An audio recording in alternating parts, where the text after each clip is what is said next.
Do-do. Come on, hello and welcome to the show. I'm just going live. I gotta check everything is working. Anyone in the chat room say hello. That will help me with the show. Yes, are we live? Oh, are we live? Oh, are we live? I'm going to be embarrassed now if we are live. Just checking everything is good and come on, restream.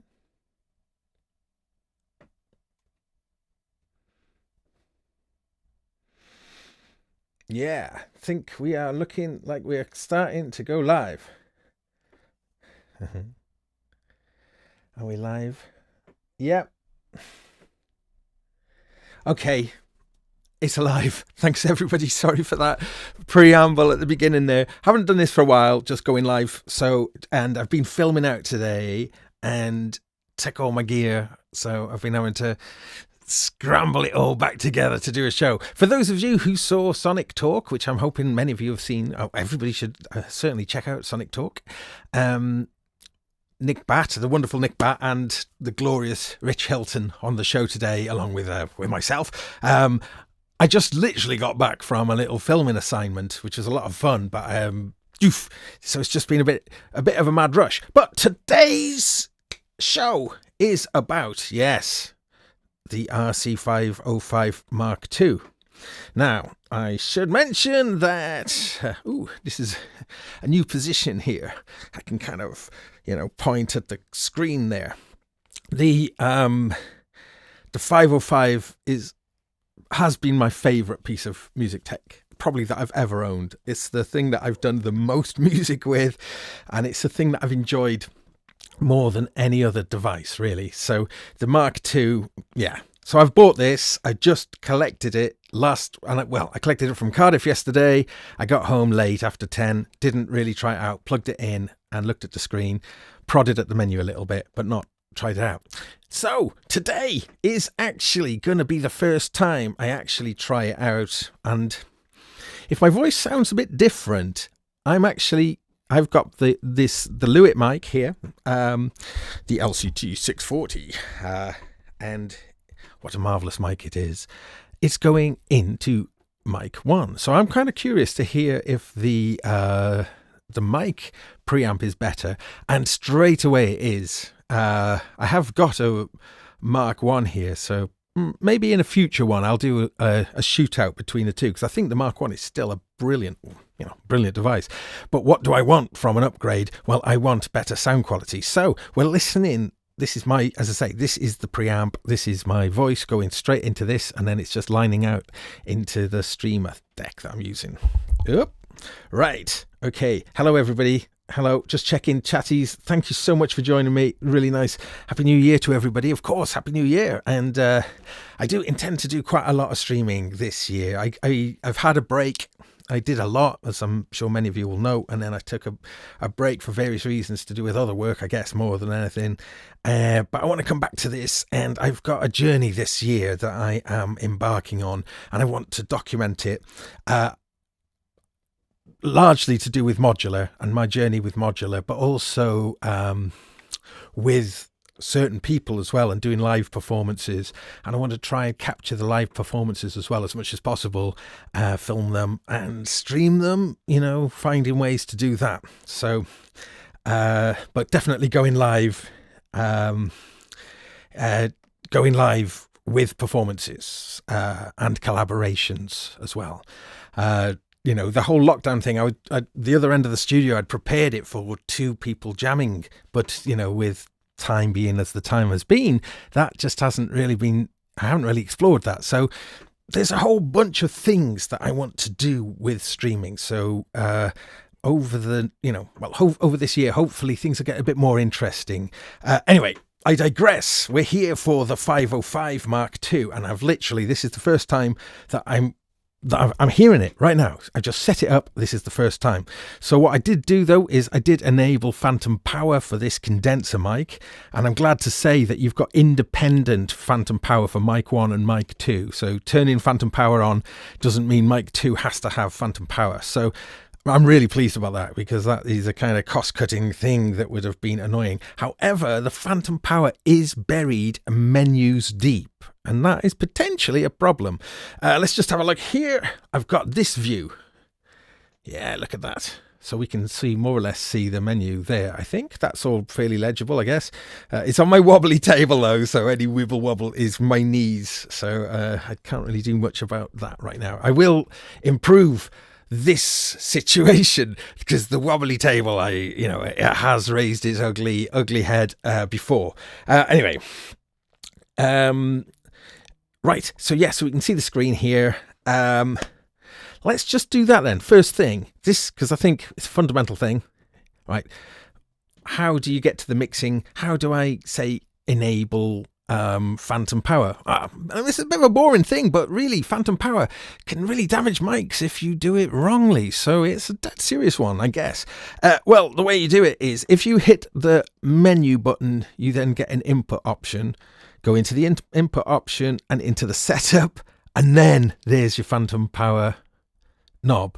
So I can turn phantom power off, which I will do foolishly, because I turn off my on. Wait for the phantom power. Here it comes, and here it comes. Oh, is it coming back? Phantom power coming back. There it is, coming back. You see, so being able to switch phantom power on and off a software that's a few pages deep. Whew. Now, along the bottom here, I have had a little fiddle. I did this last night. In the middle, you can see memory. As I turn this, it'll change the memory. But these two slots are actually normally blank, so that you can choose basically what all of these three controls do.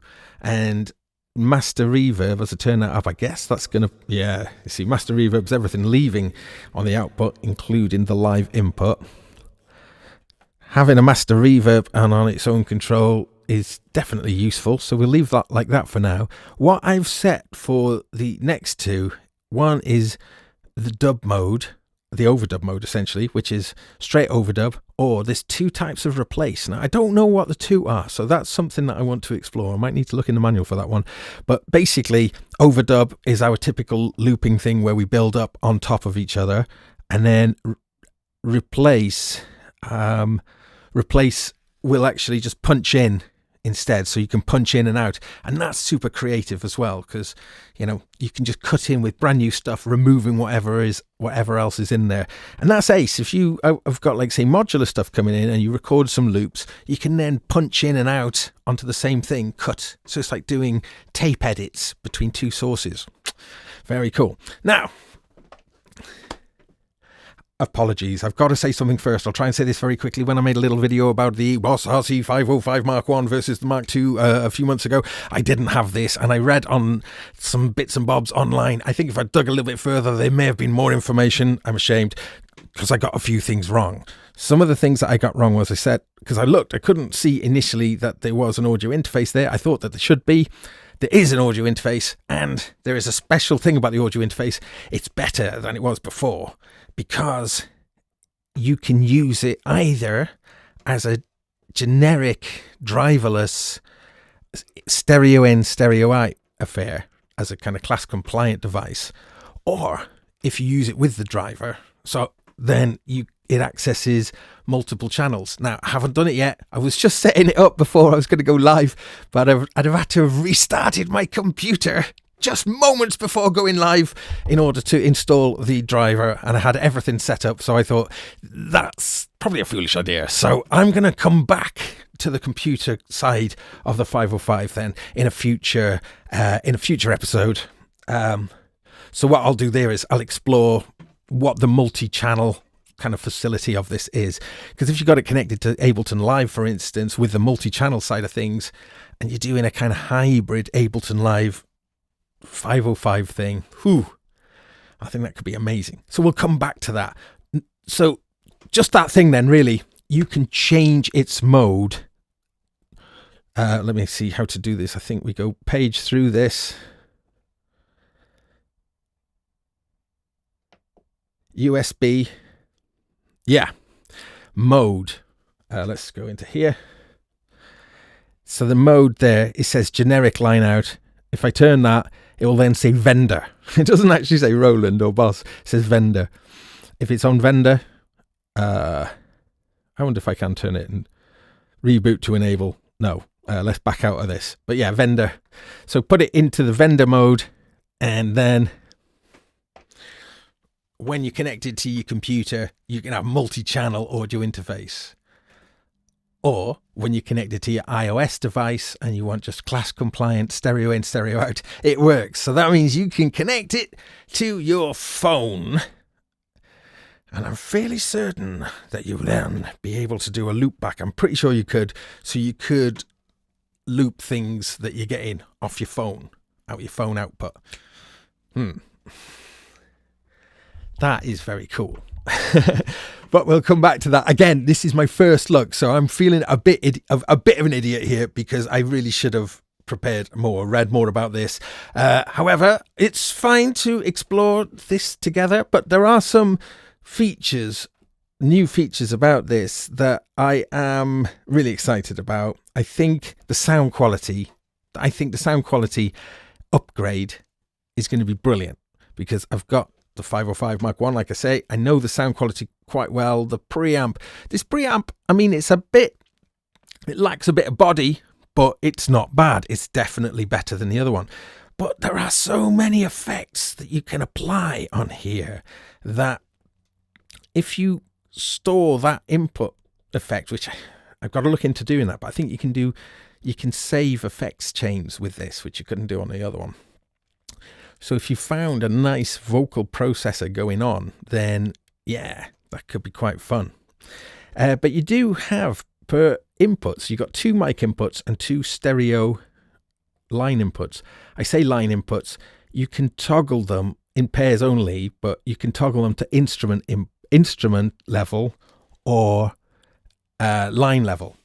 So yeah, so you could have 4 guitar DIs, or you could have 2 stereo line. So that's pretty flexible. That's pretty cool. So 2 DIs, 1 stereo line in, 2 mic inputs. What's gone though is the auxiliary input, which I guess the stereo line we've gained is much more powerful. The auxiliary input on the original, you couldn't put through effects, whereas everything here, not only can it be put through effects, all of those inputs have got adjustabilities onto them. So if I went into the inputs here, let's go here, and then I go into the input menu, each input has an EQ, and it's a fairly decent EQ.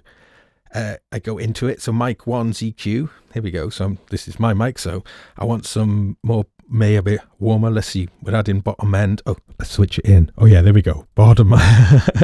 Making right. So I was asking for more body, but maybe I could just take it from here. Let's just without it. Switch it in. Switch it in. Without it. With it. A little bit more bottom end.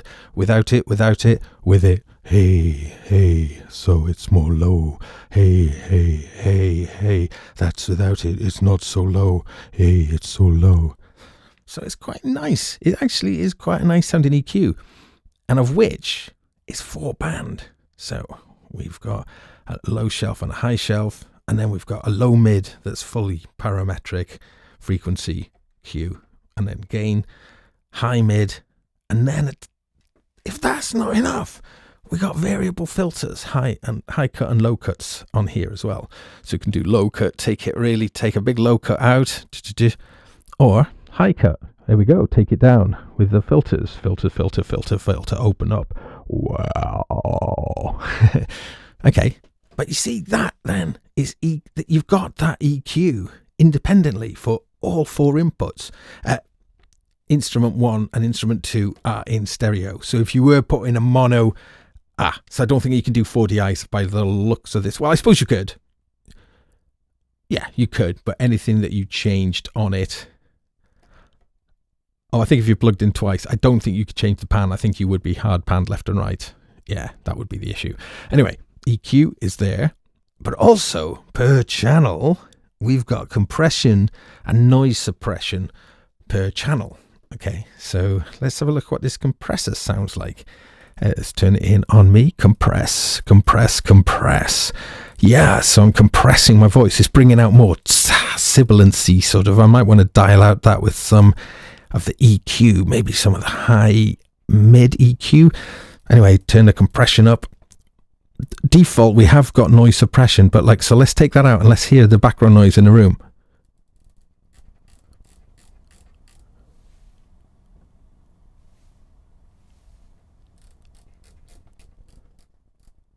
Yeah, so I mean, pretty good, pretty effective noise suppression as well.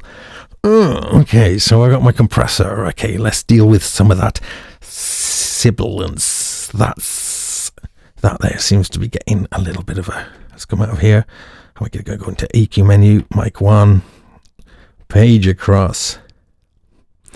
So it's menu divey, isn't it, in that way? But lots of things, although I don't think these EQs are, but lots of it you can MIDI. You can have a MIDI input bonanza. The amount of assigns you've got. Okay, so I'm going higher. I reckon about up here. Drop it down, sir. Yes, I've taken out some of that now, like that. Yeah, da da da da da da da da da da da da da da da da da. Too much. Ta ta ta. Okay.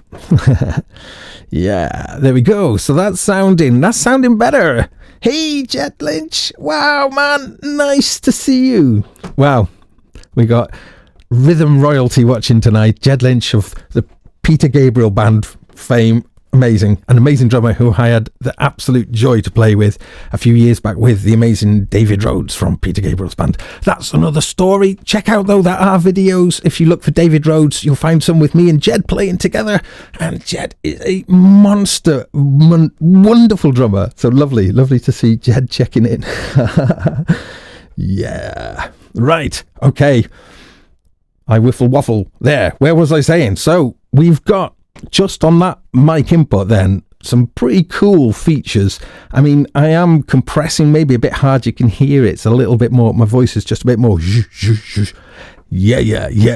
But I think musically that is pretty useful. And I reckon we could push this compressor more, especially as we got that EQ that we can cut in. Okay, let's just add a bit more compression. Sustain. Let's go all the way. Okay, so it's distorting. Back that off. That's a noise. Don't back that off. Yeah. Okay.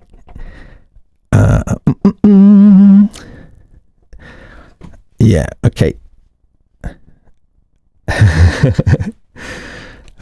Sorry if I've just embarrassed Jed. He's amazing. Okay, that compression's doing my head in. It's way too much. But yeah, that sort of proves the point. So I'm taking the compression down now. Okay, where are we? We are about 30 or so. Hey. All right. Okay, so that's quite cool. I mean, it might be a bit too bassy now, but you know, I'm sort of kind of proving a point here that you've got quite powerful digital tools at your disposal for, you know, all four inputs independently, which is cool. Jed's waving. Right. What I'm saying, right, so we got that. That's really basic, isn't it? But that input channel then, you've got 4 effects, so we can stack 4 effects on the voice. What we got here? We got like a kind of sweepy filter. Hi. Okay, so we got loads and loads and loads. Oh, yeah, we've got loads and loads and loads of effects. Pitch shift. That's quite, I like that. It's nice. What does the bend do? Oh, the bend. It takes us down and around the bend. It takes us down and around the bend. It takes us up in the ground. Yeah, so let's see.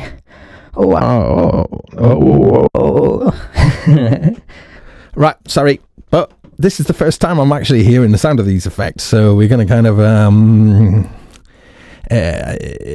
well, let's just see what happens. So we got that one there. Let's see what this one, we can take it, that's down a bit.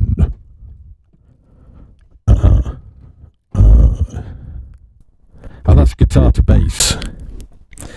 That's a guitar to bass preset, so I guess these four are just in the standard default. I guess you'll learn what they are, and I think you can save these chains, as I mentioned. Again, that's new to this one, and this is new to me, so it'll take me a while to kind of get around them. But let's change what this one is. Right. There are loads of effects in here, and it's much more editable than it was on the Mark 1. And the Mark 1, you couldn't see how many parameters there were available. But this one, if there's a little double thing at the top there, means you've got page, you can page through parameters as well. I don't know what this electric is, but let's try it. Electric. What is all this electric? Because there's a chromatic, stability, harmony, FX A, B, effect. Am I doing the effects? These are changing? Yeah, these are changing different effects. Okay. Right, preamp, guitar. So you've got stack. Okay, You've got some guitar amp. modeling. I don't like how small the text is, what tells you the effect type is. I wonder if there's a way of seeing that bigger. But as it goes, to select an effect, changing this first knob is flicking through. Oh, I'm off. There. Sorry. I'd rather see that as a list. I wonder, there might be a way. Warp. So some of these warp.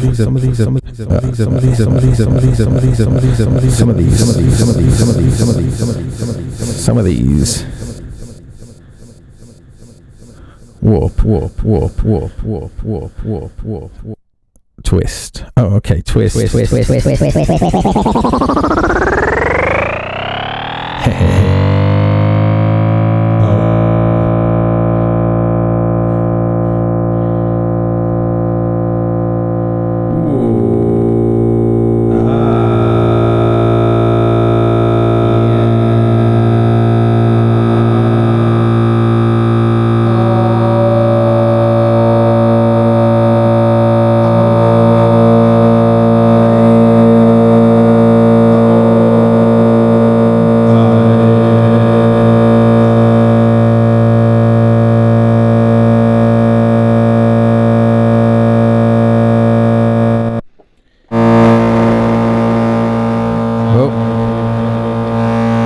Let's see now with some things over the top.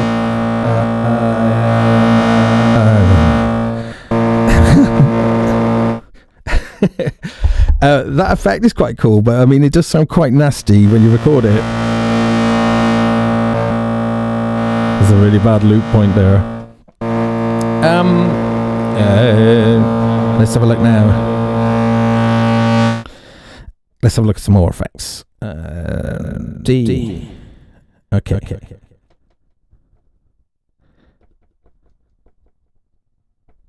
I'm just seeing how you change what the effect is that you're looking at. Okay. So you can be turning on effects. You can be turning on effects like so. You can be turning on effects. And the one you're editing is kind of lit up purple. Alright, so you have to double tap. That's like the first one. Okay. So you double tap and it changes which one. Right. Okay. That's going to be helpful. Please wipe the screen. Yeah, I tell you what, my light above is stupidly positioned, and I'm sorry about this. This is a problem. Let me move this somewhere here, and I'll just rejig. I can see it better. It was all right. Don't know. It was all right. We're gonna have to just deal with it for now. So sorry about this. I would have had the camera set up differently. I've taken them all out with me on a shot today, and I was filming this fun little project. But I mean, taking away all the kit and then getting back in a hurry and not having a chance to set things up properly. It sounds like excuses, because they are excuses. Right. Effects. D. What we got?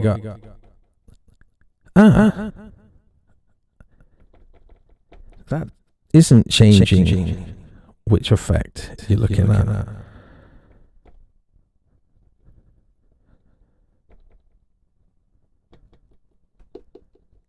I got it.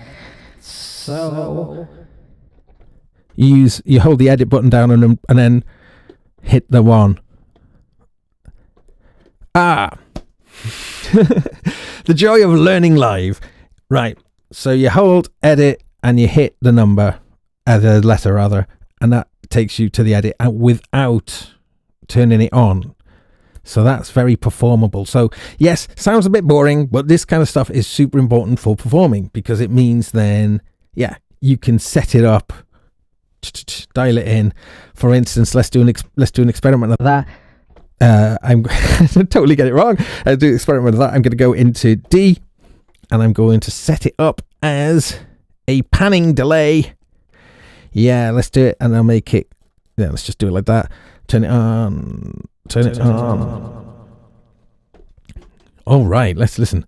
Turn it on. Turn it on. Turn it on. On. Turn it on. Turn it on. When you've got EQs, you can filter. You can filter it. That's cool. That wasn't on the original, so you've got.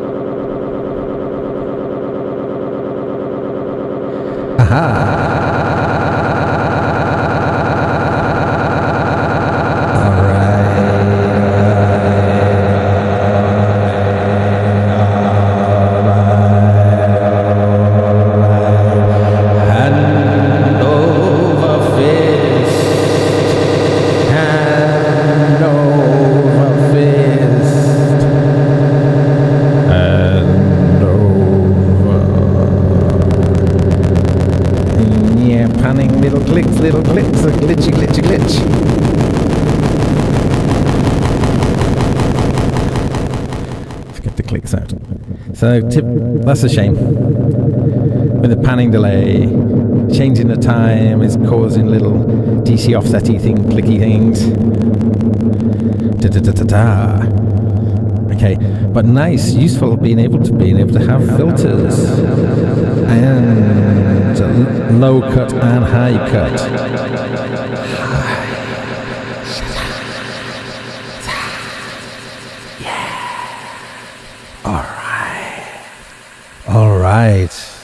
All right. It's all right. Now, you can't remember as well that that the time is in milliseconds, but if we take it all the way over to the right, that's a long way.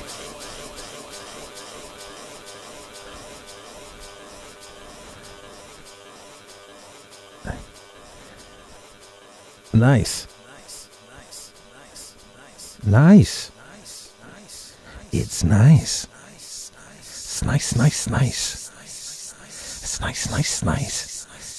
Oh yeah, it's nice.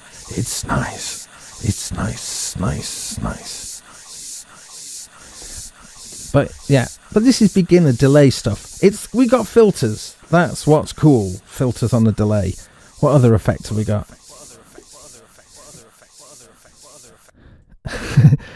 Reverse delay. of course. Step slicer and pattern slicer, both of which really useful, I guess. Pattern slicer. All right, I've remembered something. Let me just go into the memory. I was going to plug in a keyboard today, but I just decided to do with a microphone, and I think, yeah, that's all we need for now. Clock. Oh, it's all set. It's auto. It's all good. All good.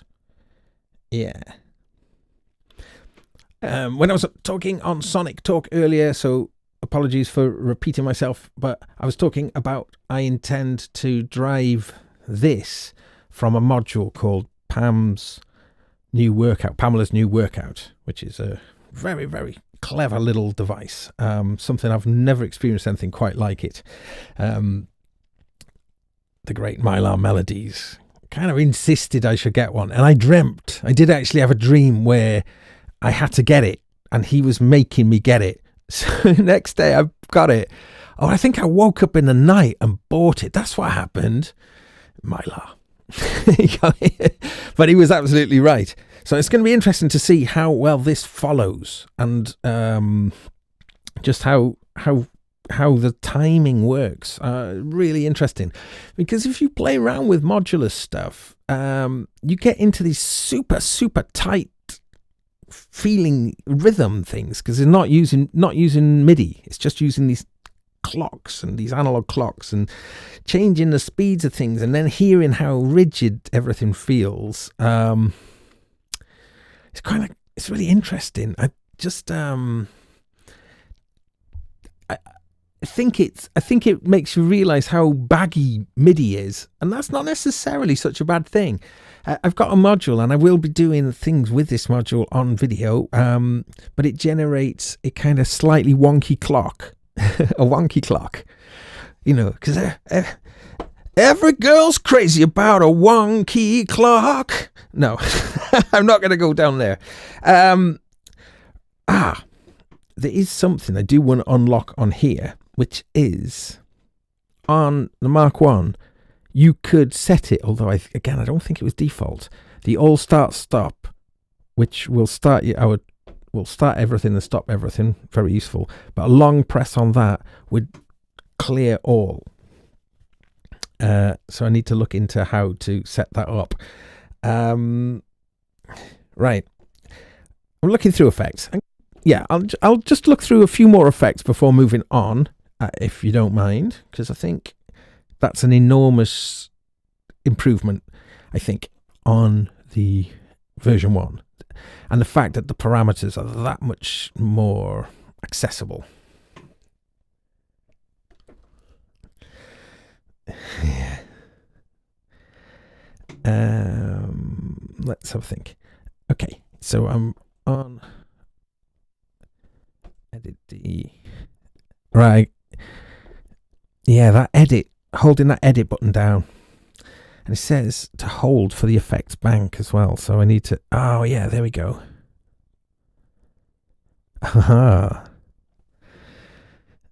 There's loads of effects. Oh no, what it is, you can set different banks. That's right. So we've got A to D as banks, so we can configure 4 effects, but I guess you can only, and then you got 4 banks of that. So you could set one up then as your vocal processing with, compressors, EQs. Oh, look, we've got that already. So whatever you mean, whatever. A chain of plugins, and then I got a long press. There we go. It goes.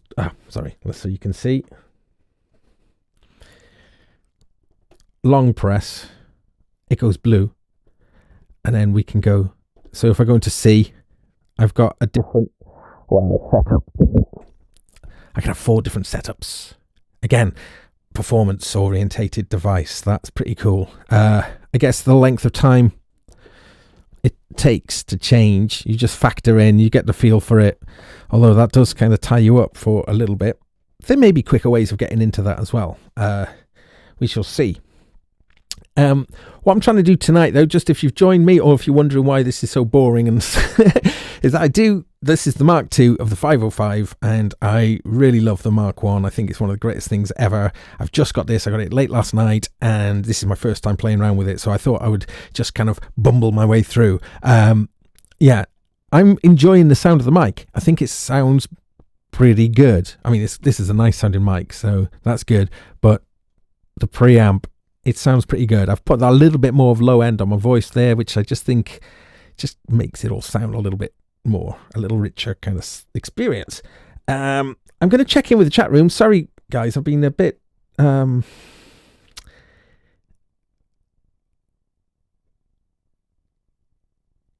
yeah, there's a mention in... David is mentioning about Loopy HD, or the Loopy Pro, the new one. But Loopy HD is still brilliant. The Bumbles of Bumbleton Common. Yeah, all right. I like that. That makes me feel all right. So, yeah, the mic sound. These are kind of very fundamental basics. But if these pre's are good enough, then with the kind of being able to use this as an audio interface, as the only thing you got, this and a laptop, a really, really simple, 4 input audio interface. Yeah, I'm fairly sure you can record affected inputs and dry inputs. Maybe you can't. I'll look into that.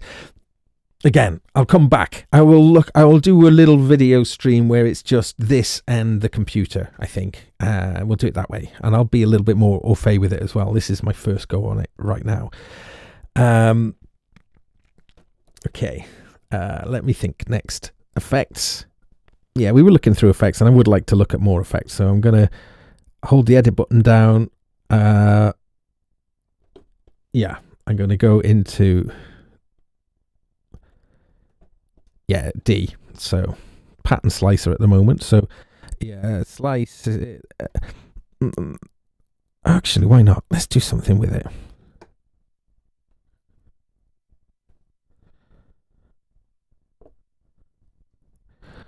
Okay, let's just get it. Just have.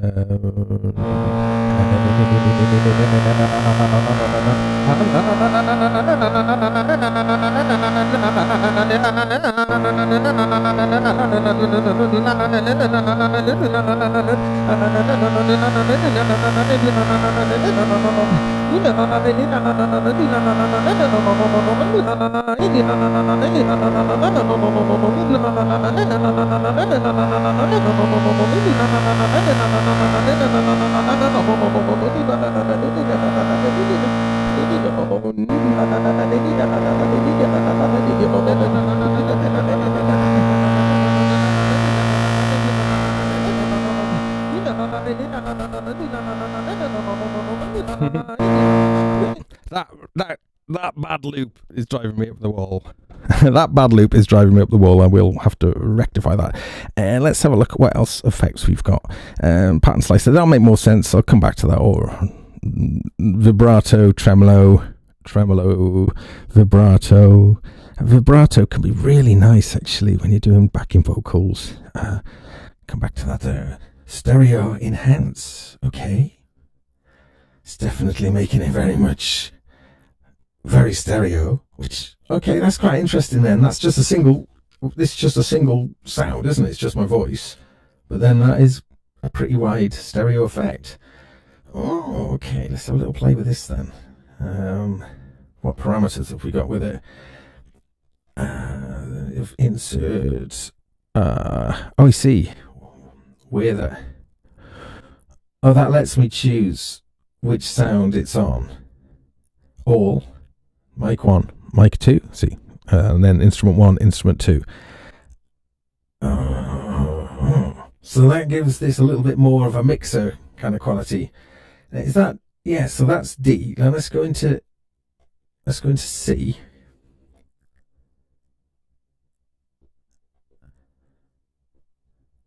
And if I go back, And then if I put C onto mic 2, and then let's turn C on. What is C doing? Let's have a look. What is C doing? Pattern slicer. Yeah, great. Okay, so you can route the effect. You can route the different inputs to the different effects simultaneously, I'm guessing. That's what it seems to be. Okay. That's kind of cool. So that's pretty cool. We can have different effects that we can switch in on our different inputs. Yeah.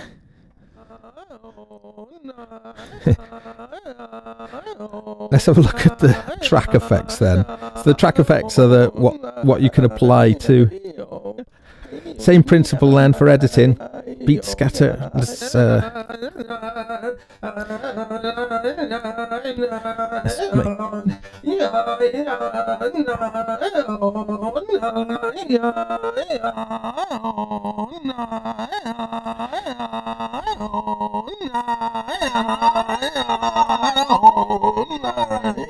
Flanger. Synth. We'll come back to that.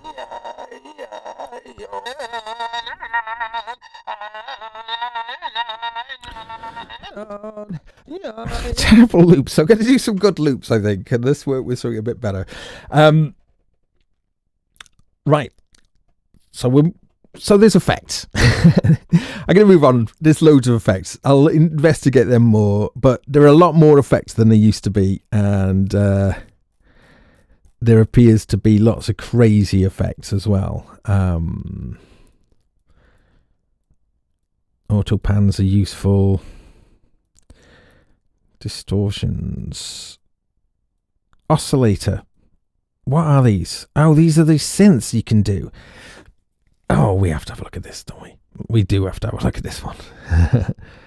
And it's, track effect. Oh, I'll put this on an input effect instead. Let's have a look. Input effect, and let's find them. Because these are new. They are new, and what do they do? I think they're synth. Oscillator vocal male, maybe? Oscillator bot. Oh. Carrier. So, okay, let's do it. Let's have a look. B. We've got a mix. I'm going to go completely wet. Balance. Is it left-right balance, or is that... Effect A. Effect A. All right. Sorry, bear with me. First time using this. Let's just make sure the effects are actually working. By Making it do things. Yeah, okay. I'm making it do. Okay, we've got a synth. Making it do, making it do, making it do, make it do, make it do things. Make it do things, yeah. Carrier.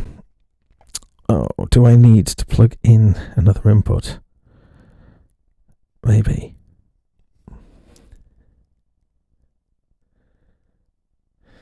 Wagyu saying there must be some shortcut for those 90 turn parameters. I hope there is. What I've noticed, maybe this is something, very good point, and let's look here. So on some things, when you push these knobs, you can push and turn, and on some things they seem that they're programmed and will do things.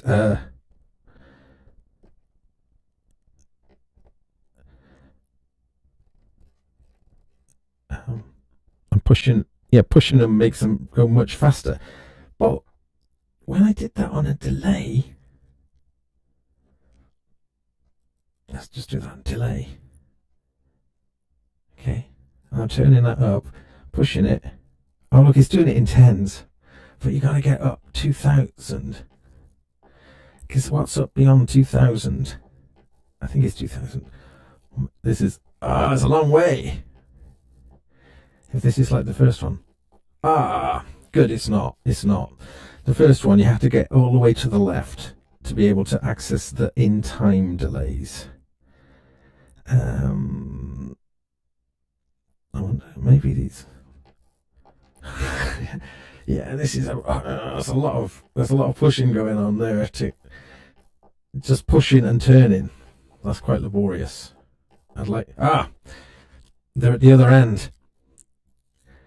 On the Mark 1, all of your kind of in time, synchronized delay times, they were all the way at the end, but now they're all the way at the beginning. So you could probably get them quicker, but yeah.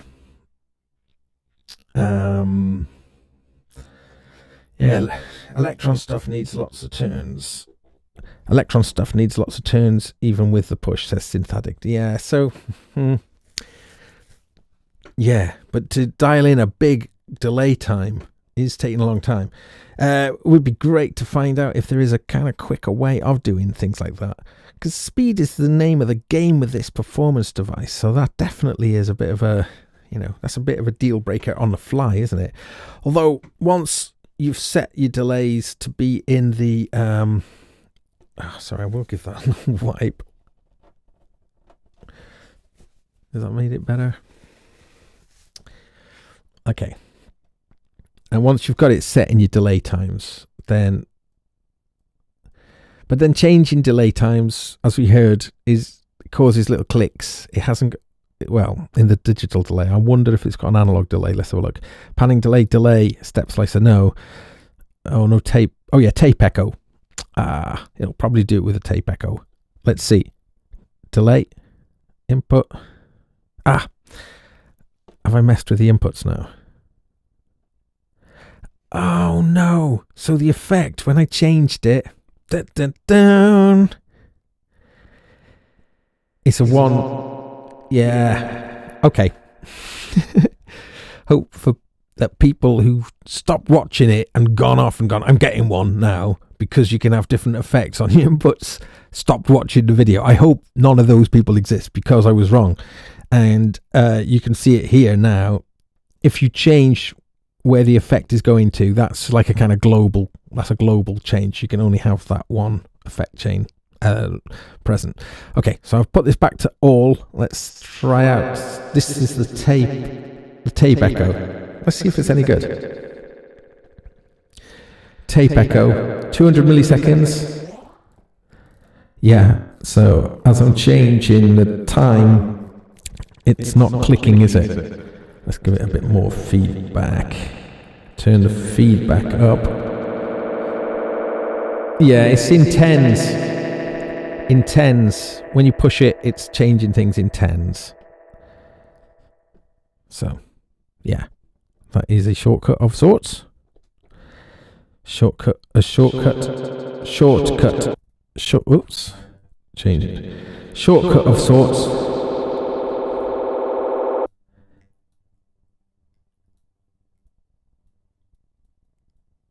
Yeah. So the settings of whatever, effect, like there, I changed the settings of the tape echo. They're like kind of almost like a guitar pedal. Once you change them, that's it. So when I changed the tape echo, like for instance, look, I put the feedback right up there to 100, changed to the granular delay, and we'll put the feedback on that one on naught, and then change back to the tape echo 100, change back to the granular, yeah, naught. So you can kind of configure these, but then it's good to know, because if you've been messing around with this or let someone else have a go at it and they've just like messed up your setting of your effect that you use live, I wonder if that is a parameter you can change in the menu, because it's got some great, performance ability to be able to do that, but also performance kind of catastrophe as well. Cresshead saying there may be a setting to make the push go in bigger steps. I know what you guys are angling after. You want to have a look at what is in the settings menu. Come on then, let's have a look. So I'm going to press the menu button, which is just to the left of the screen. Right. So when you hit the menu button, this is the menu structure. Yeah. Input, output, mixer. That's your first 3 choices. Next page, the control functions. So what all your extra plug switches and things can do. assigns. Now, assigns is something that Roland have done for a while now, where you can create, in this case, I think it gives us 16 assigns, and we can look in through the different pages there. Yeah, we've got 16 assigns. So each one of those assigns, if I go into one assign, we can say source. And now this is where we can go, like, we can choose these buttons as sources. We can choose, we go over here, we can choose the control inputs, and what we've got on the back here is 2 control inputs that can be either set to, yeah, so those control inputs are stereo inputs essentially. So 4 inputs could be 4 foot switches, or 2 expression pedals. Yeah, or 1 expression pedal and 2 foot switches. Then we get into MIDI CC land. And at the end there, I think, yeah, so up to CC 95. So that assign, there's other things in the assign. Well, we can set it to be a toggle or momentary. Source active low or source active high. So you can choose the range of how much that control is going to affect our, so we've got target, so we've got a target minimum, maximum, and that's the end then, yeah. Source low and high, nice. Target, so our target, we can say lots of looper functions, record and play, play stop, stop, clear, reverse, undo, redo, M back, R back, what's that, memory set, yeah, so the memory, go back to R back is M clear, hang on, I'm being stupid here, what, R, M, memory, I'll have to look what they are, track 1 level, track, and then all of the different settings, I won't go through them all, this just loads. But towards the end here, you get current track, clear, current track.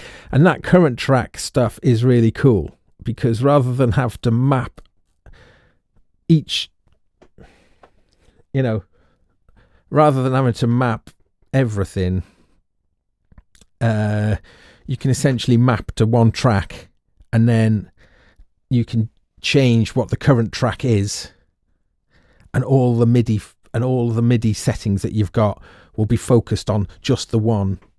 So that's really cool, the current track stuff. But you see, that's right over in the end there, to find all that current track stuff. Effects, all these assigns can get at the effects. Effect A parameters, effect, B parameters, and all these parameters are the parameters of that particular effect that you've loaded in. And I guess if we kept going through this, effects AA, AB, AC, you got all your 4 banks of different effects. You can make all of those different parameters assignable, destinations, target destinations. This makes this really powerful. Okay, so I mean, to be able to then make pretty much any button or control or MIDI or foot switch or whatever change, do a multitude of things. And I suppose the thing that's important then is that's in the assign menu, and there's 16 independent assigns, and those assigns are all really sophisticated in letting you tailor them to very specific functions.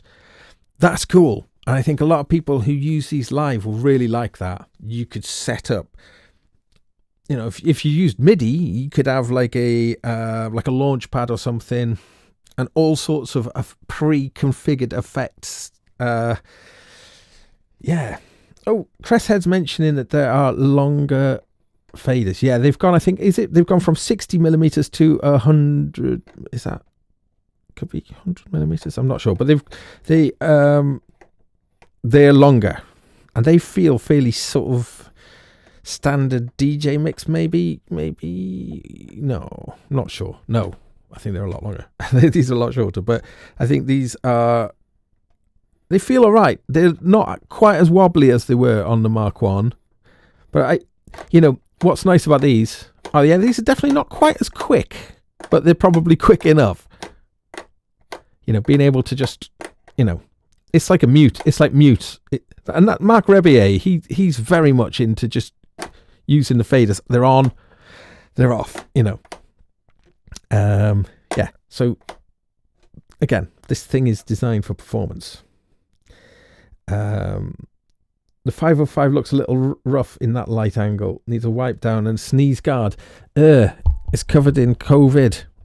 No, it's got one of those kind of it's got one of those surfaces that show up fingerprints really, really easily. I've got a light not ideally positioned, and I apologize for that.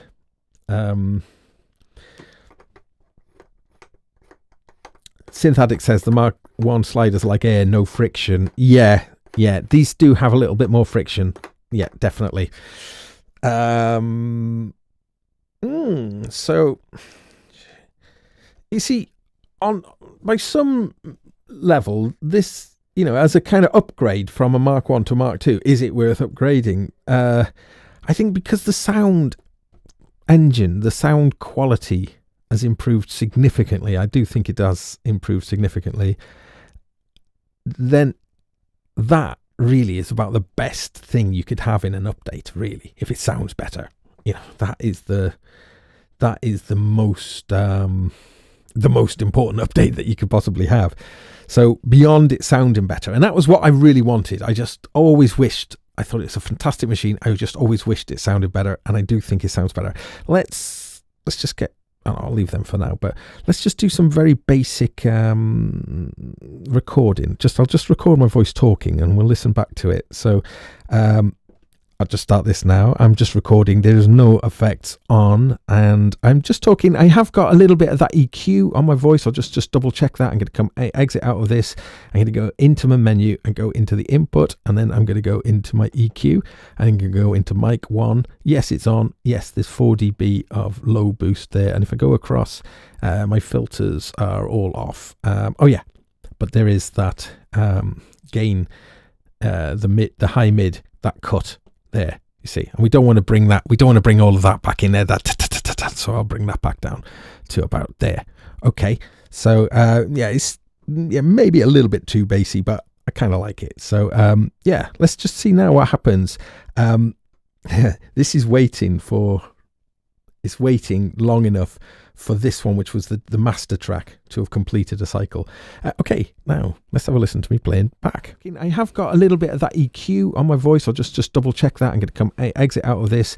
I'm going to go into my menu and go into the input, and then I'm going to go into my EQ, and I'm going to go into mic 1. Yes, it's on. Yes, there's 4D. Now this is me talking now. I wonder just how similar this is. I'll just switch between the two. Are all off. Oh yeah, but there is that gain.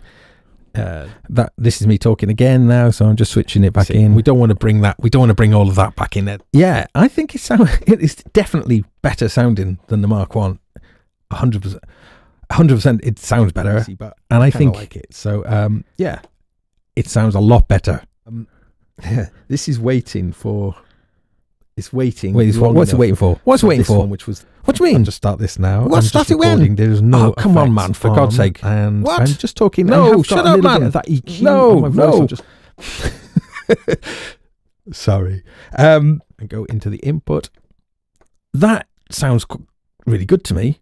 Playing back. Good to me in terms of it's giving me back in like a big enough kind of tone that feels.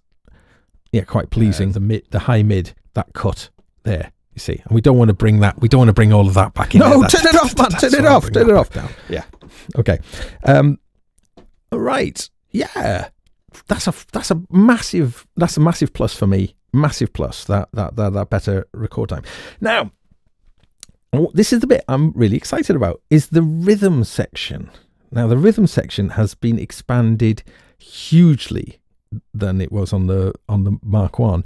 Now, on the Mark 1, it was really, really handy, but it did sound really quite cheesy, and there wasn't much you could do. There wasn't any adjustability, no kits or anything that you could change on this. Whereas here in the rhythm menu, we can go in and there's 1, 2, 3. Yeah, 3 pages in the rhythm menu. And within there, let's go in here, is a whole load.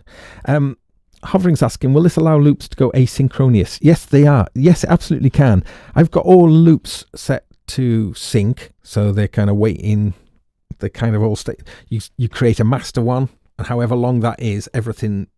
You could either have ones that play back exactly the same length, or you could have ones which are multiples, either shorter or longer, but essentially in time synced to that first one. You can turn that off, and you can turn that off on a per loop basis. Each loop is completely independently configurable than the previous one, and this was something that was true of the Mark 1 and something that made the Mark 1 the legend that it is. But you can go further with it on this one. There are more options in the track menu. Let's just have a quick look at that. I'm going to come back to the rhythm in a moment, but I maybe should mention this. If I hit track, now I'm looking at track 3's menu, okay? And in track 3's menu, then we've got 1 page, 2 page, 3 page, 4 page, 5 page. So there's 5 pages of tweakables for each loop. So so if I just pan back across here, reverse, sorry, this screen, one shot, its pan position and its play level. Now its play level is where when you slide up maximum, so 100, but actually it goes up to 200. So you could have if you've recorded something quiet, or there's lots of reasons why you want to do that. That's good. Next page, immediate start mode, fade in, or immediate. So I'm having it immediate, but if I was to choose a fade in, I think I can choose somewhere how long that fade in is. The same with stop mode fade. Let me see if there is a fade length.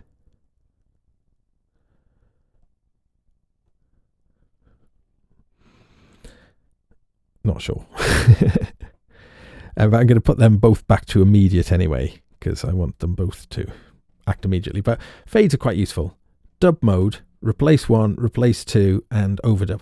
I'm assuming then that replace 1 and replace 2, one of them will decay and one of them won't. So one of them will just be building on top of each other without, and then one of them, each subsequent layer may decay. I'm assuming. I don't know what that is. If someone nice in the chat room wouldn't mind just having a quick look in the menu, in the manual, for the difference between replace 1 and replace 2, that would be amazing. Because I really would have to kind of just go and have a look in the manual. But I'll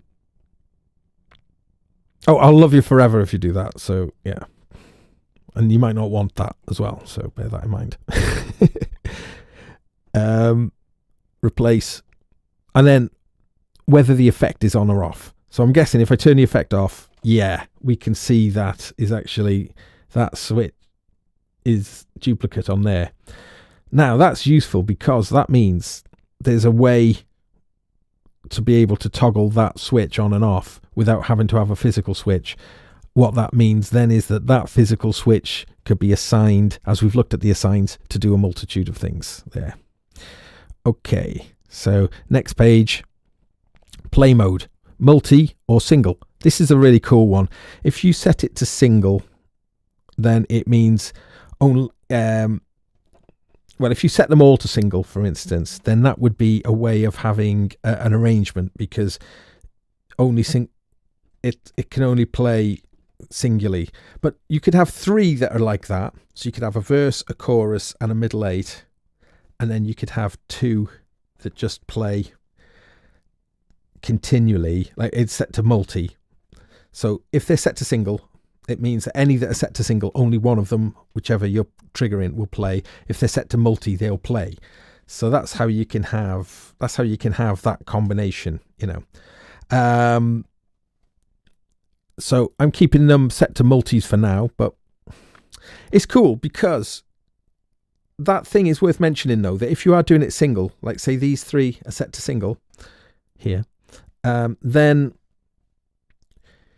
once you strike, say 1 is playing and you strike 2, the way you have it set up with the loop sync is it won't start playing 2 until loop 1 has finished. So then hit 3 and then 3 will play once loop 2, or or if loop 1 is playing and you hit 3, they'll finish their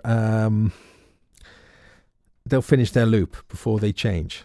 Again, I think you can change that tempo sync in this page now.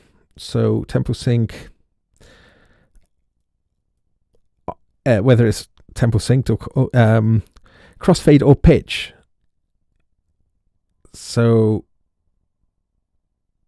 I'll have to look into that. So I'm guessing that when you change the tempo, it'll pitch up rather than just, well, half speed. Oh, look at that! Lurking in the menu.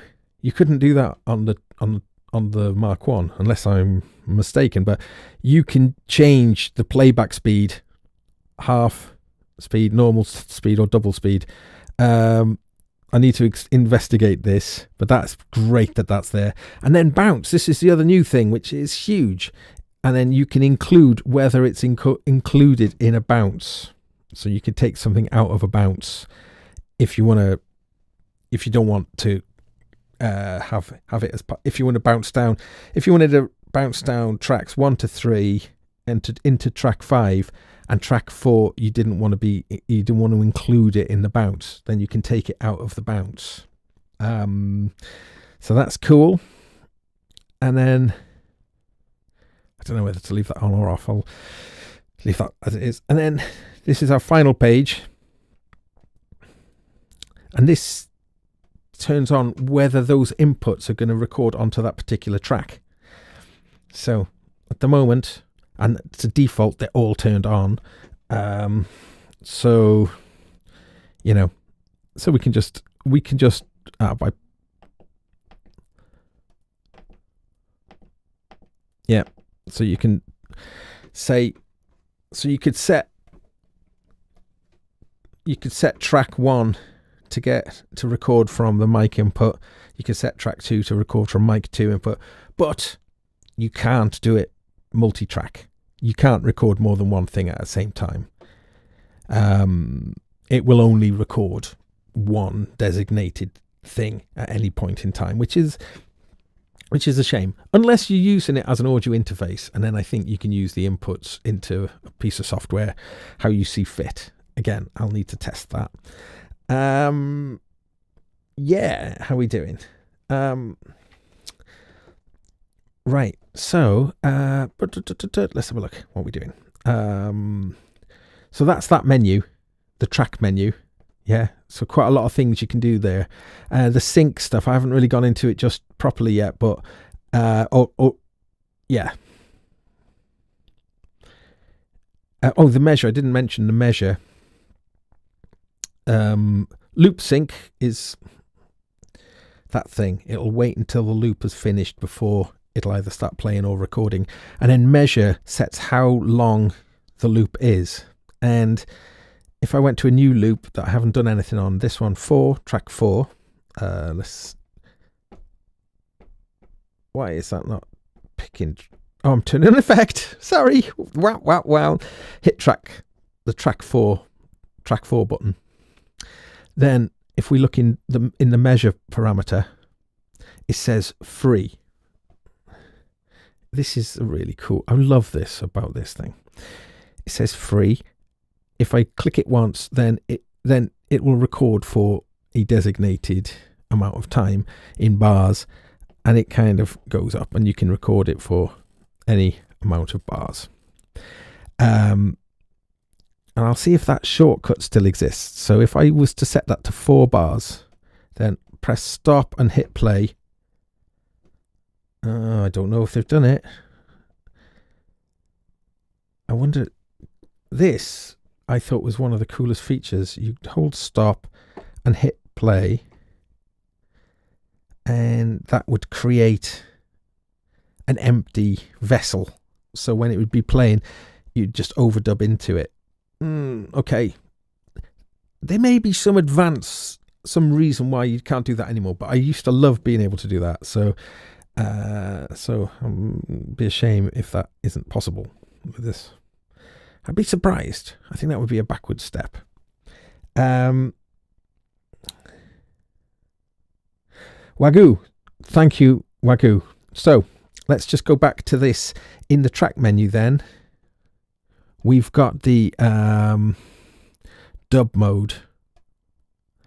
Replace 1 and replace 2. Okay, so replace 1, tracks with existing recordings are overwritten as new tracks are recorded over them. That's replace 1.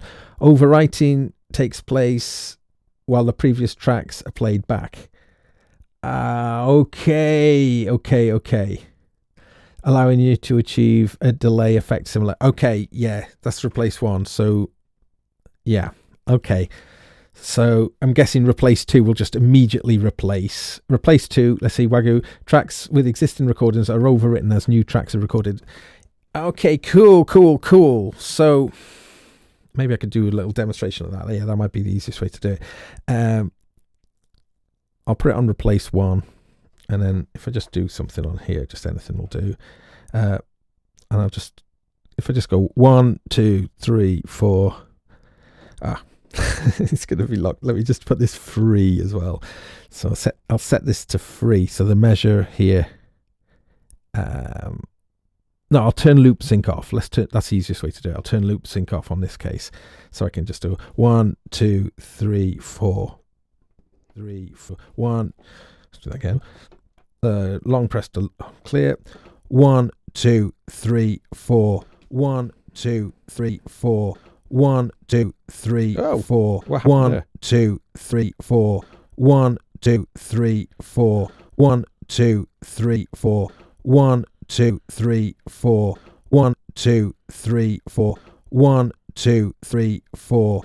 1, 2, 3, 4. Is that playing back odd? But anyway, so let's just do that now. So the dub mode we're going to do in this. That's why I've got a shortcut set here, dub mode now. Replace 1. So when it's doing it, I could do it 1, 2, 3, 4. 5, 6, 7, 8, 9, 6, 11, 12, 9, 10, 11, 12, 13,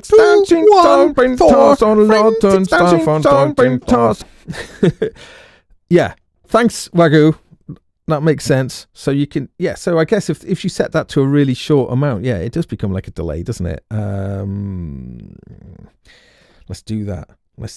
So in the track, let's just make that track. Let's just set it up. Let's just wipe it first, and let's set its measure to be just like this.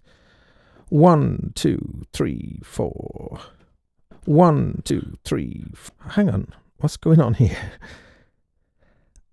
Setting the measure to be in this. It's waiting for the clock. Is it waiting for the clock to start? No, is that still loop syncing? It's still waiting for something, isn't it? Okay, I'm missing something. Sorry about this. This is me kind of spogging out here. Apologies. I'm going to move on from that because I'm trying to do something that I think I'm missing something that. So loop sync, I'll turn that back on. I think I've got another setting, maybe tempo sync. I'm not sure. I missed something there. Let me just move on from that. I was looking at the drums. I want to look at that first. I reckon I'll probably figure out what I'm missing on there once I've done the rhythm. So the rhythm part is a huge thing. I think I want to start. I'm going to do a new memory. I think. Yeah, let's just work with a new memory. So this new memory now is going to be playing. Everything's going to be default. If I start now, fantastic. Big improvement on the Mark 1. The Mark 1's default was a rock drum kit playing, and to find the metronome you had to go to the end of all of the styles. So as a default, a metronome being your rhythm. That's a major one. I'm sure people who've got the Mark 1 will know what I mean by that. It's just a pain in the bum that your metronome is this cheesy beat, whereas quite often what you want is just a metronome. Now, what is cool though, we're going to go into that, and with that metronome, let's just have a look what we can do with that metronome. We can, yeah, so we could have a different beat. I probably need to stop it to change the beat. 5/4. So the accent, the ting is giving us our downbeat with any tempo. I reckon a lot of this stuff's not going to be so interesting with metronomes, but let's just see if you can do different sounds on the metronome. Studio kit. No. Variations. Oh yeah. Yeah, okay. So these are useful. Look what we got here on variation. Oh, people are going to love this on variation. There's your basic one. Then you've got your double count. Same 1, 2, 3, 4. But it's great to have that for some things you want to feel that. And now, C. No downbeat. D. No downbeat. Not sure what the difference of C and D is. Oh. Oh. What happened then?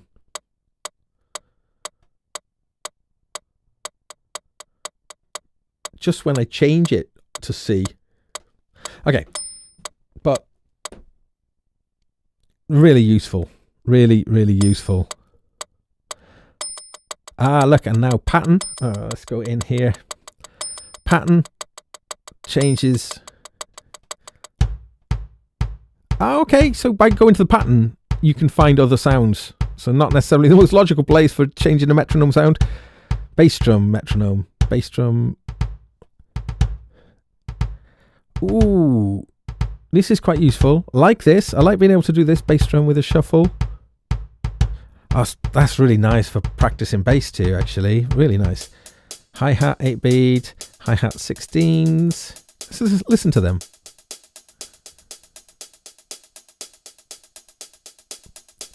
That sounds quite nice. Now if I change the kit. Ah, I see. Makes sense, doesn't it? Being able to change the kit now so we can have those different hi-hats. So this is actually quite cool. Because I do believe if we want to now, we can actually record the drums. You couldn't do this before. You wouldn't want to do that before particularly. But here, you may well want these in your loops, wouldn't you? I'm going to have to look into doing that, whether you use the bounce effect. Okay. So, I was going through patterns, swing.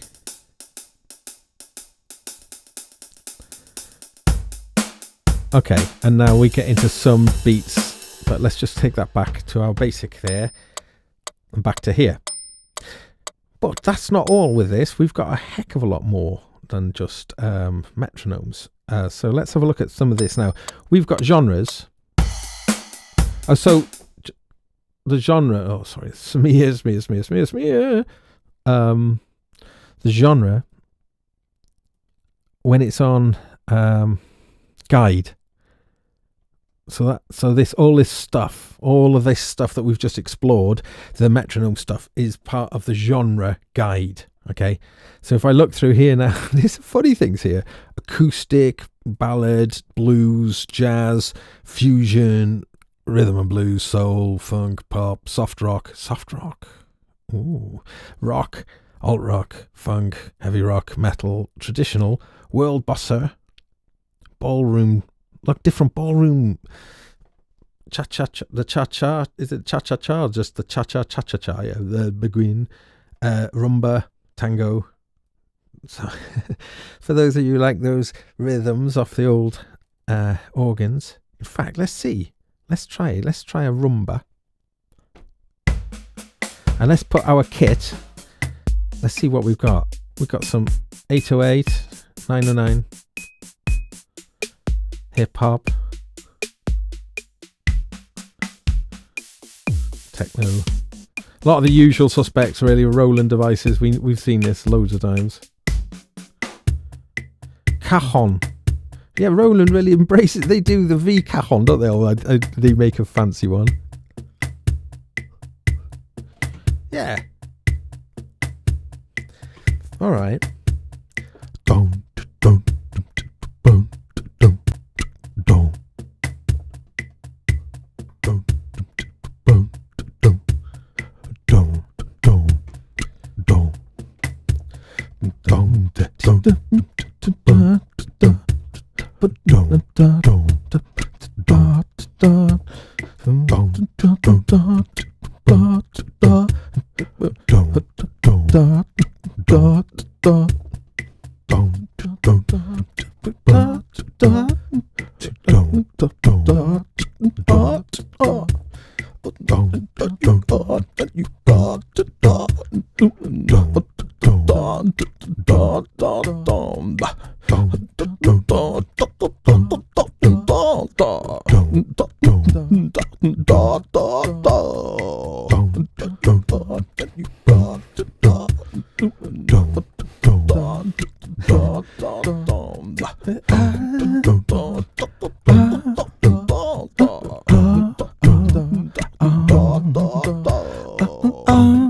Oh, modular world, how much of me do you take?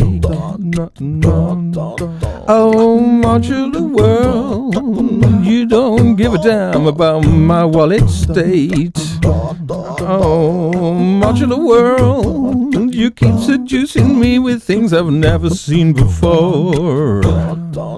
Oh, modular world, you keep doing things that drive me mad, and I can't sleep too well no more. I'm getting rather crazily obsessed with all of your lures, your dangerous lures. And now I'm seeking the cures, the modular cures. How much of me do you take? Oh, modular world, you don't give a damn my wallet state. Oh, modular, you girl keeps seducing more, never seen before.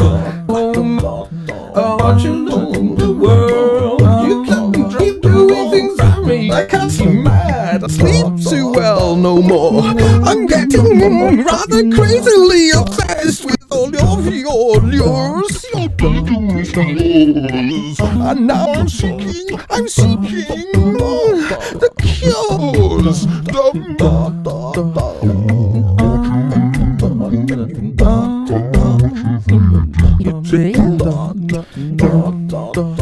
Oh, modular world. You don't give a damn about my wallet state. Modular world. Yeah. You keep seducing me with things I've never seen before. Modular world. You keep doing things that drive me mad, and I can't sleep too well. Yeah. So, it's, yeah. That modular thing, though, yeah, there's a definite truth in that. Bloomin' heck. It started to me. I mean, everyone warned me about it. Everyone warned me about it. Even the people who were pushing me into it, they pushed me with the caveat that it came with a warning. And a warning that should be heeded too, you know. God. Now, you know, I don't have a family, children. I don't have children, you see. I think if you've got children and a modular habit, oh my goodness, you know, wow. So, yeah, I mean, I was using that then, just like this really basically, because that, well, in fact, I wasn't intending to do that, but in the rhythm pages then, you've got a lot of things that you can do. Let's get back there.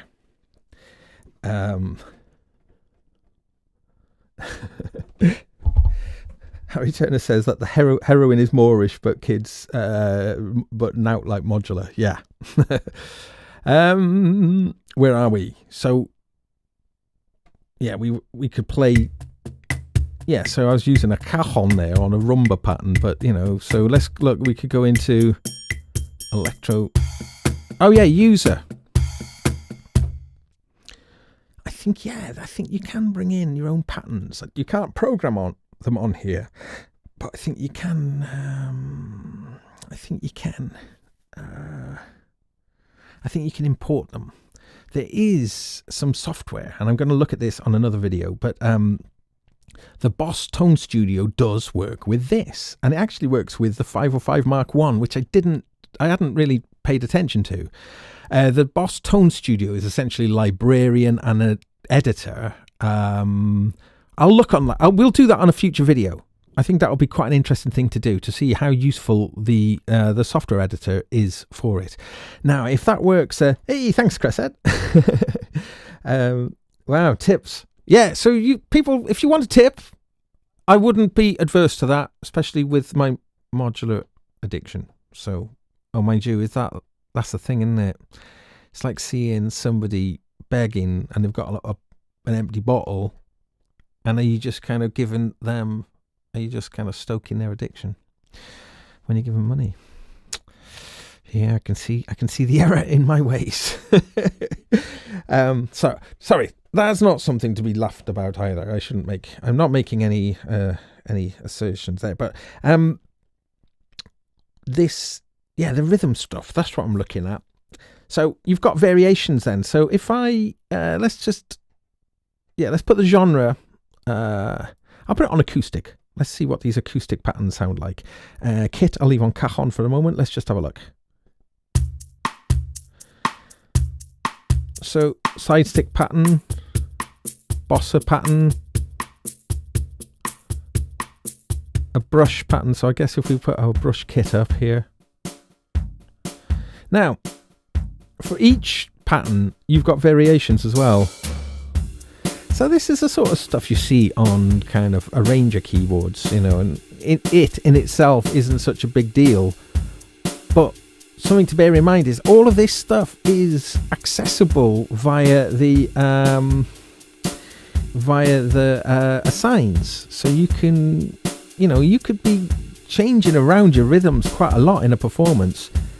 And the sound quality is pretty good. I mean, these things. Thanks, Wagyu. I mean, you can hear that sort of snare. It would drive you up the wall after a while, wouldn't it? But they've got a definite nice top end around them. Great starting point. They are, yeah. You see, the cajon is surprising. I quite like that. Drum and bass, R&B. Dance. That's that burst splurty snare that I don't know if anyone likes. Techno, dance and bass. Oh, but right up here, 808 and 909. So yeah, it's like a mix. Variations. Oh, it filled then, didn't it, when I did a variation? Ah.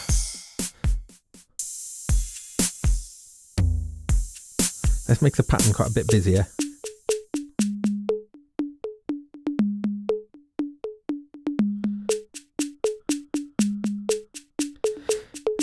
Okay, so it has changing the variations can instigate a fill for the. Well, maybe a little bit, perhaps. Ballad. It's not a bad sound, actually. I mean, again, starting points, but we're kind of comparing this to the Mark 1, and the Mark 1's rhythms is kind of woeful, really. Well, no, not woeful. It's not woeful. It was useful. This is significantly better. I mean, I wonder if on MIDI we might be able to via MIDI change the. Actually, I feel you can play the drums as well somehow. I'd need to look into that. Again, this is my first look at this. If you've just joined or joined midway, I got this late last night, and this is the first time I plugged it in, and I'm really excited about it. I was gonna. My plan. Oh, ladies and gentlemen, I'll tell you my plan. Oh, I don't know. I can't go down to Frank Hovis.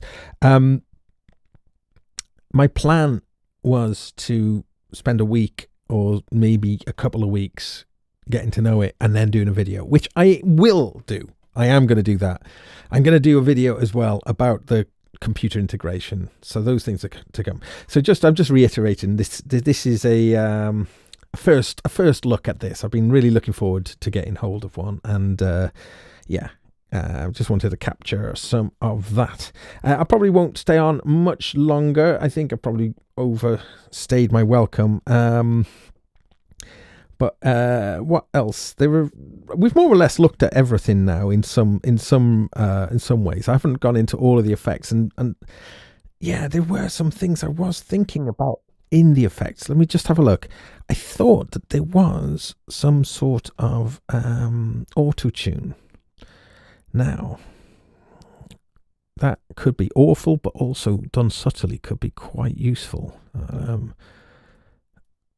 Radio ring mod, guitar to bass sustainer, auto riff.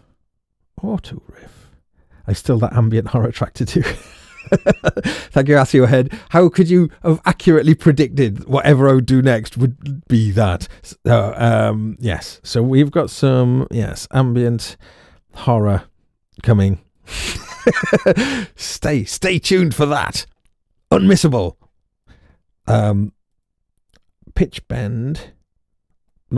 Transpose, no.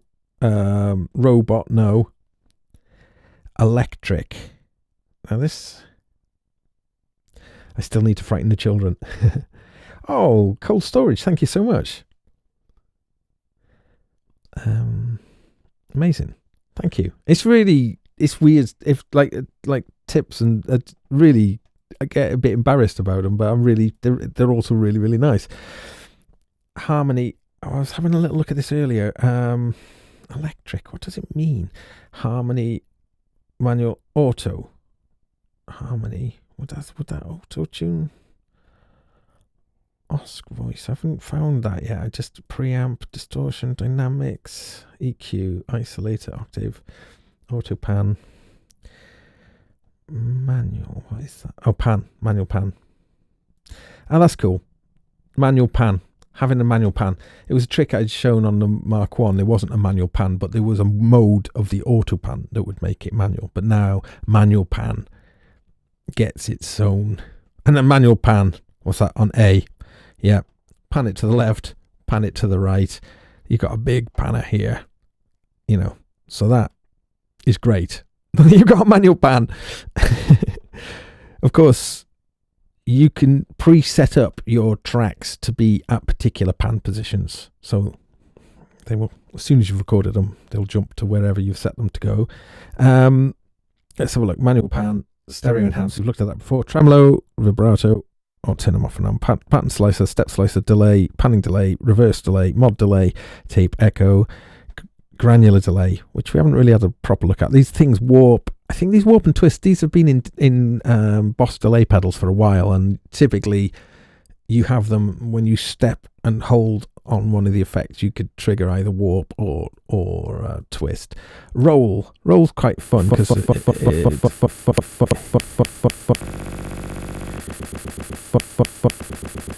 like a buffer, isn't it? Like a yeah. When does it go in? I think I've the new.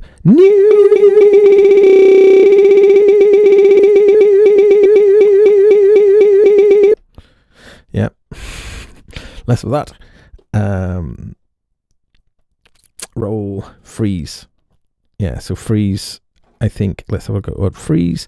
This will probably Oh, let's just turn it on. Freeze. On. When does it do off? Off.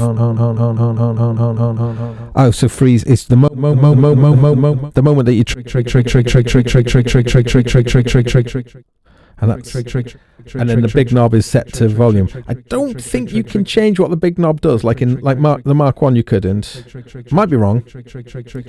You might be able to do it through the assigns, you see. You might be able to reassign it to then control whatever parameter that you want. I'll report back on that, ladies and gentlemen, once I've dug deeper. But again, I mentioned that earlier though. You'd go into the menu and then hit menu twice. Oh, by the way, I don't think I hit it a third time before on the menu. I do beg your pardon. There are like three. Oh gosh, there are like three. There are 3 pages: input, output, mixer, control function, assign, USB. Oh yeah, we looked at that, didn't we? Where you could change it to vendor, and then the MIDI settings, which there's quite a few. We'll go there in a moment. Or here. Setup and then factory reset. So setup, going into setup, 1, 2, 3. Okay, so we've got 3 pages in setup here. Contrast, which I've turned down the contrast a little bit because of I think it defaults to somewhere around here, but it's for camera reasons. Memory number, tracks this. Oh yeah, okay. So the display mode can have a default position and indicator. Okay, so these things that you can set how it displays the kind of looping process. Effects knob mode. Oh yeah, hook or immediate. That's cool. So the effect knobs, you have to, hook. They always have a different language for this, don't they? Hook or immediate. So immediate, it'll jump to the parameter as soon as you start turning it, or hook, you'll have to pass through the correct parameter before it'll start becoming live. We've seen that sort of thing on lots of things. Auto on or auto off. That's not the most useful menu setting. Memory extension, minimum, maximum. Oh, okay.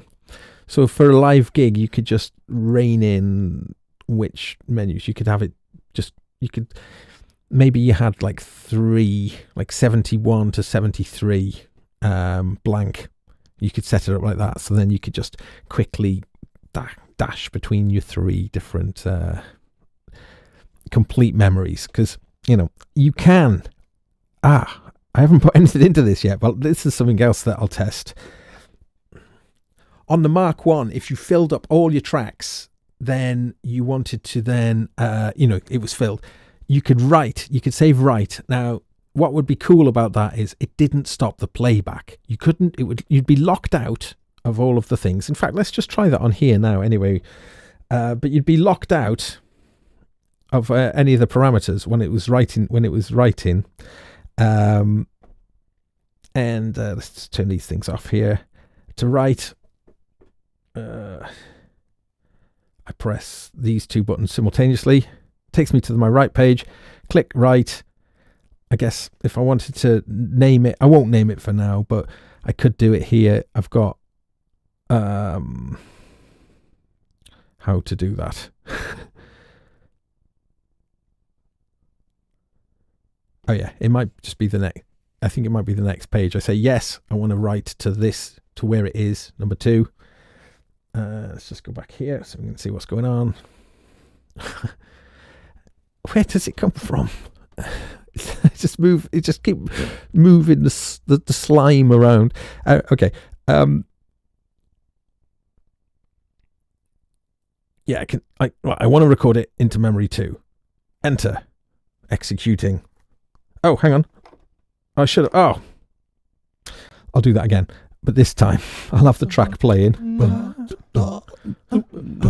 And then I'm going to write. Right. Where do I want to write it? I'm going to write it to memory 3. Yeah. Enter. Yes. Yes. Yes. So now, I managed to write it into memory 3. Still play memory 2. But if I go to memory 3... I'm going to go from one to the other, but it should do it slick. You shouldn't. There we go. If it was different, actually, let's just make it different. Let's make memory different. Swipe a couple of these.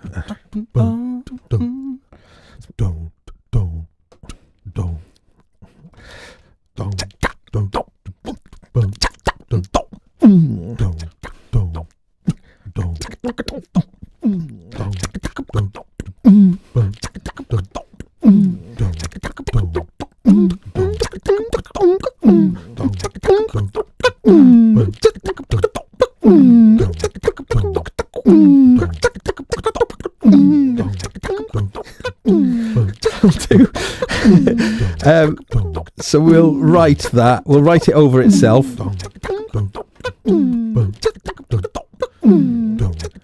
Change to this one now. Slick. Kind of slick, but you see, yeah.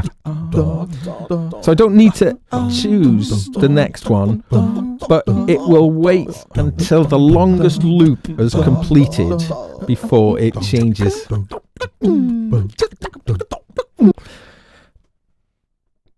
Meaning that you could build everything up without stopping. An under sort of celebrated feature of the Mark 1, because the Mark 1 does that too. But you can see that would kind of be the way to really do the arrangement side. And that's what I have done on numerous times. Make a verse, duplicate the verse just as what I just did, and then making sections that way. And it's a really powerful creative feature, really, because 5 stereo tracks that are infinitely overdubbable. It's a great overdubbable, yeah, right.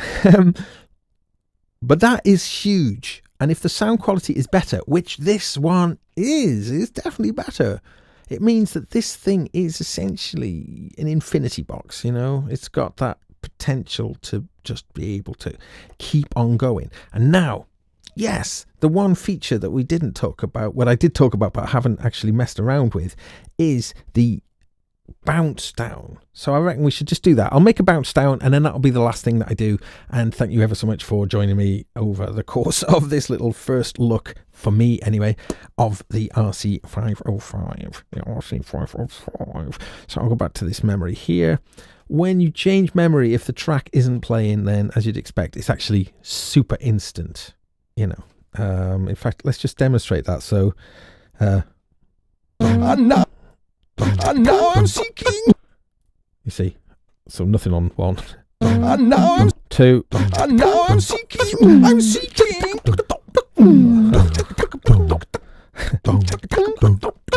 Third one, isn't it?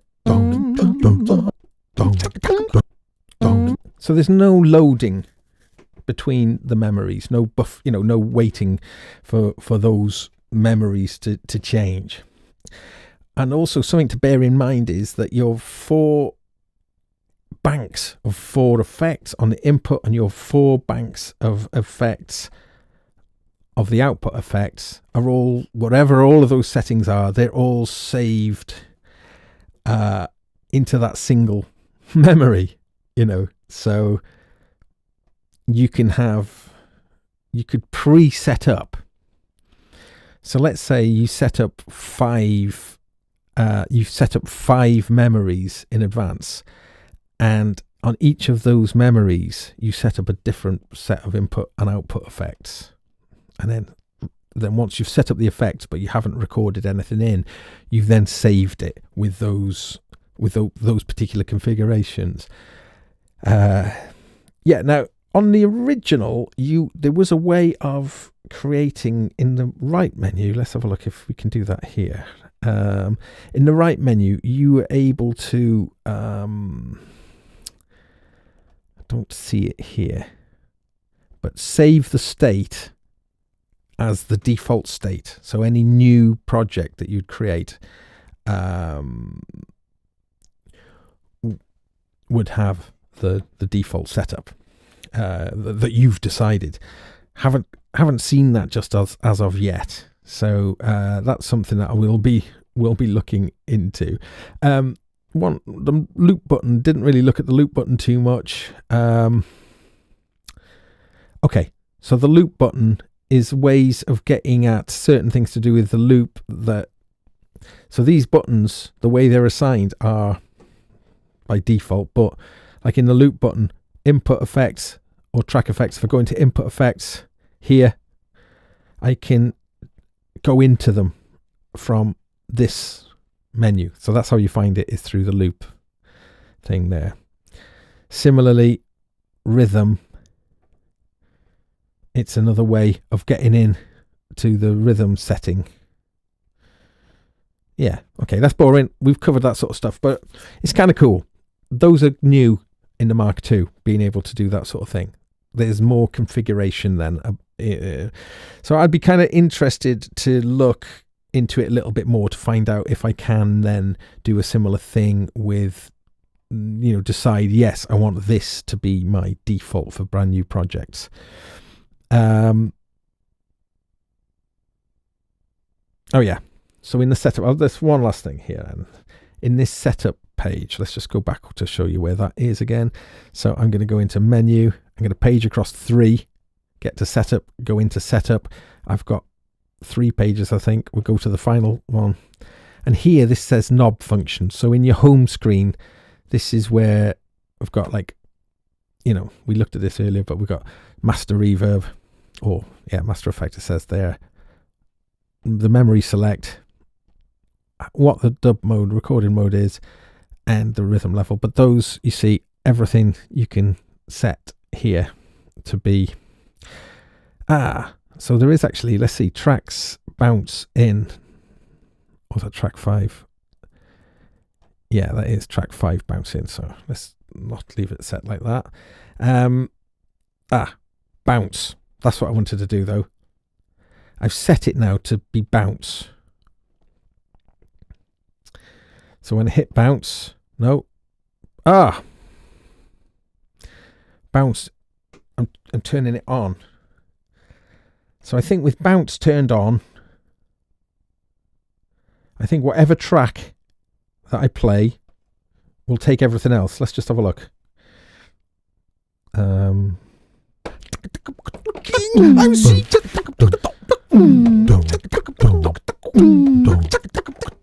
No. No, I got it wrong. Do you know what? I'm not going to do this. I'm not going to try and do something I don't know how to do. I'm going to research how to do it and come back with a video where I've learned how to do all of the things that I haven't been able to do tonight. So I'm going to come back with a video with how to connect it to the computer. Well, what kind of stuff you can do with it connected to the computer, but also how to do bounces and just how many button presses there are and that kind of thing, and make mix downs. I'm really looking forward to that. Again, that's a new feature, but I haven't figured out the process yet, but I'm sure it's going to be pretty straightforward. Okay, I'm going to wrap things up. Thank you everyone for joining me. I really appreciate it. The company, it really makes me very, very happy indeed. I'm going to be back. When will I be back? Let's say I'll be back next Wednesday, unless I say otherwise. How about the synthesizer bit? Oh, you're right. That is interesting. But I didn't get it. No, I'm going to come back. I will learn it and I'll come back and we'll do it. So something to look forward to in the next one. I'll look at the synthesizer bit in the next one. I'm going to call time on the event tonight. Thank you again once more for joining me. Please consider subscribing and all that kind of thing, and ring that stinking bell if you dare. But probably don't know if that's worth doing. Thank you so much. Again, very much bumbling through a first look, but I am really excited about this, and I think other 505 users will be very tempted to kind of upgrade. But just to reiterate though, the Mark 1, and maybe there'll be some Mark 1s knocking around cheap, so keep an eye out for them. The Mark 1 is still absolutely brilliant, and I'm keeping my Mark 1 because my synth rig on the other end of the studio is all built around the Mark 1. The whole workflow is built around the Mark 1, and I could just switch the Mark 1 out and plug this one in, but I don't. I want to use this one now with this end of the studio and for doing live streams without having to, what I've typically been doing is unplugging it all out, and there's a lot of cables in the back of it, pulling it over here. Oh my God, how bourgeois am I sounding? I'm so sorry. Yes, I'm sounding very, yes, but I think I'm going to keep both. So the reason I'm saying that is that the Mark 1, this hasn't destroyed what the Mark 1 is. The Mark 1 still is an excellent thing. And of course, the Mark 1 is, I was able to boost the memory on the Mark 1 from like I think it was it maybe a 2 gigabyte internal mini SD card to a 32 gig, and it's worked flawlessly since I've done that. Roland got wise to people changing it. They put some glue on it. I've mentioned this many a time before, but what I've not heard about or tried is to have a look inside this one to see if you can switch out the memory. The amount of record time on this is 13 hours, which sounds like a lot, but you'd fill that with the length of long jams and stuff. You'd fill it. Now, this is something I'm going to do when I come back as well, is that I'm with the video, is I'm going to look at how easy the Tone Studio is to act as a librarian for switching in and out things. If it's good and works really kind of slickly and it's not clumsy, Roland can be awful at software. I'm hoping that they've got better with things. But if it's really easy to switch out things that you've already done, at the moment it's quite, you can get it up as a hard drive, grab a load of folders, drag them all out, drag in a whole load of folders. It's a bit laborious. So if the software makes that better, then I shall be reporting it. I'm going on. I said I was finishing, and what's all that about? That's just more nonsense. That's just more blah blah blah. Right. Okay, I'm definitely gone now. Thanks so much, everybody. Take care. Happy New Year once more, and big love. Yeah. Woo. Yippee. Where are we?